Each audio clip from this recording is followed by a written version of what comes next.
Boys, I want to have a look at the ladder before we get into the show tonight. And finally, well, this is as close to parity as we're going to get before season, round 24, sorry. All teams have played the same amount of games after 5 weeks of bye rounds.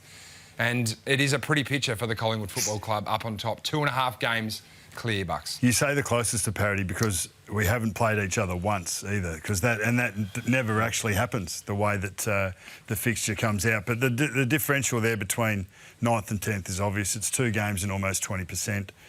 And if 4 results go the way, like this round, the top 9 play the bottom 9 across the 9 games. And if results go as expected, that gap will be 3 games and 20%, and we'll have a lot of dead rubbers leading into the finals. Not ideal, is it? When there's 7 rounds to go, in terms of the season, the excitement, and what might build into the back half of the season. Well, shouldn't there be the wild card round? Didn't we think it was coming in this year? Yeah, well, through 12 months ago, the AFL were flying that kite with the clubs, and there were a lot of people in football that thought that it was going to happen. And if in fact, we were talking about it this morning on radio, but if in fact it did happen, there would be competition for all of the bottom 9 to get that 10th spot, because that would be something, there'd be carrot to go for, and most of the bottom 9 would have the capacity to be able to get there. So there'd be competition for 10th versus 11th.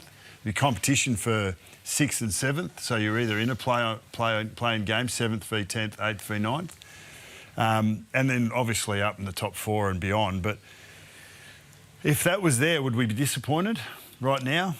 I don't think so. It would definitely provide meaning for more clubs, and it would.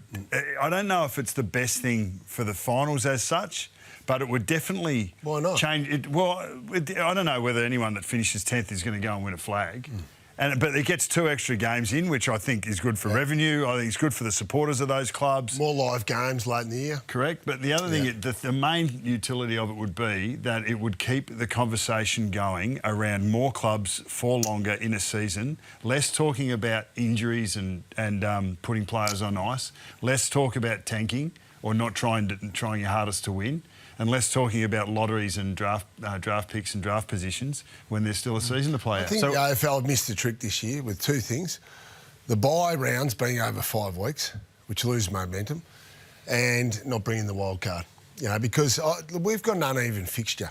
So there's not a lot of difference between 7th and 10th. And I think those wild card rounds, that could help smooth things out a little bit. Like, realistically, we don't think 9th and 10th are going to win a premiership anyway. So, you know, it's I don't mind it though, Brownie. I don't mind it for a bit of excitement. And excitement is surrounding the premiership window. And, boys, we're going to go maybe slightly earlier than we have with the premiership window. We're going to go round 12. And this is just a bit of a look back to a month ago when we looked at it pre the bye rounds, and you can see that the premiership window there, Adelaide sitting clearly at the top there with Collingwood. The Gold Coast Suns at that point were still in the 4 and looking like a team that would be contending for... Carlton still had hope.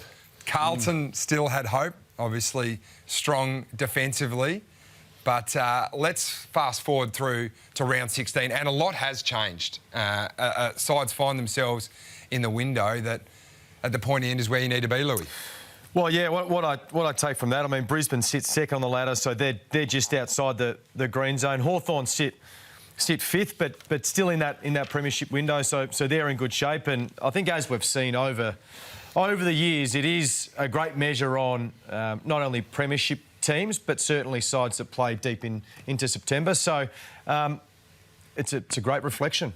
There's already a delineation there as well. If you drew a line between Carlton and Freo and then down, you've got the top 9 on the ladder that are pushing up towards the premiership window, and your bottom 9 that are increasingly away from it. So it's standing up at this early stage. Well, we do have the top 9 playing against the top 9. I think it's actually an interesting way to look at the premiership window coming into the back part of the season. Has this ever been done before? I think this is new. This is groundbreaking tonight, Louis. Bit of ownership. So this is every side against the top 9 sides. This is every side against the top 9 sides, and it's that gap bucks that we think is going to grow potentially again this weekend. And there is some difference here. And you look at the Adelaide Football Club and the Hawthorn Football Club versus top 9 sides, clearly nowhere near as good for offence. So they're still above the line, which is not a bad sign, but they struggle to score from above the line. And they've dropped right off. They've dropped right off and right back. So they're the first and and fourth best attacking or scoring teams, but they've dropped right off in terms of first and fourth best defensive teams, but just struggling to score. So,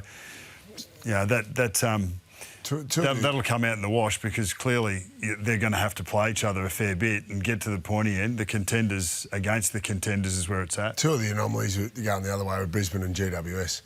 They played better against the better teams.